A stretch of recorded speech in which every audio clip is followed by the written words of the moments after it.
मुख्यमंत्री उमर अब्दुल्ला ने कहा कि अगर ईवीएम को लेकर किसी को शिकायत है तो उसे ये शिकायत सिर्फ अपनी हार के बाद नहीं करनी चाहिए, उसे जीत के बाद भी करनी चाहिए और सारे साल करनी चाहिए।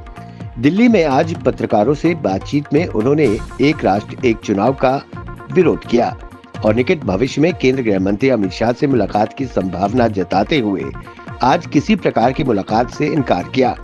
उन्होंने कहा कि यहाँ कई मुद्दे हैं जिन पर मैं केंद्रीय गृह मंत्री अमित शाह से चर्चा करना चाहता हूँ।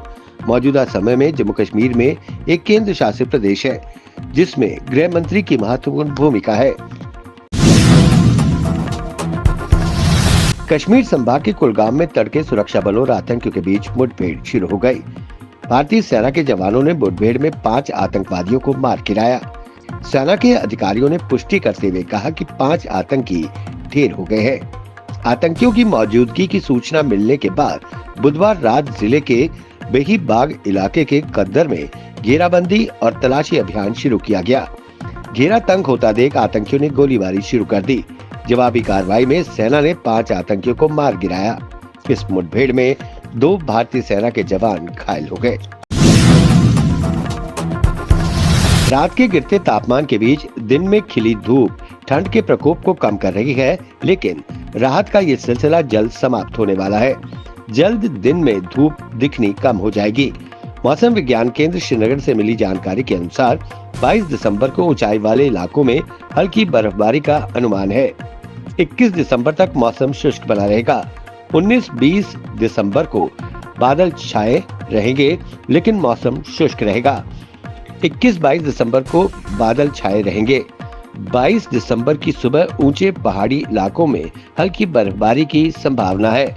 इससे दिन के तापमान में गिरावट आएगी।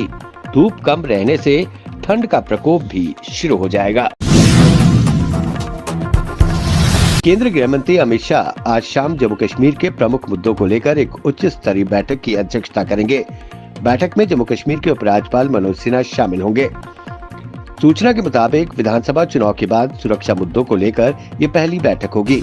इसमें सेना के शीर्ष अधिकारी, अर्धसैनिक बलों के अधिकारी, जम्मू कश्मीर प्रशासन, खुफिया एजेंसियों और गृह मंत्रालय के अधिकारी मौजूद रहेंगे। बताया जा रहा है कि गृह मंत्री को केंद्र शासित प्रदेश की वर्तमान स्थिति और सीमावर्ती क्षेत्रों की सुरक्षा स्थिति के बारे में जानकारी दी जाएगी। गृह मंत्री अमित शाह 2025 के लिए सुरक्षा रोड मैप पर भी विस्तार से चर्चा कर सकते हैं। बाबा साहेब भीमराव अंबेडकर के अपमान के मुद्दे पर विपक्ष और सत्ता पक्ष के सांसदों ने संसद परिसर में प्रदर्शन किया। इस दौरान कथित तौर पर हुई धक्का मुक्की में भाजपा सांसद प्रताप सारंगी और मुकेश राजपूत चोटिल हो गए। दोनों को राम मनोहर लोहिया अस्पताल में भर्ती कराया गया है।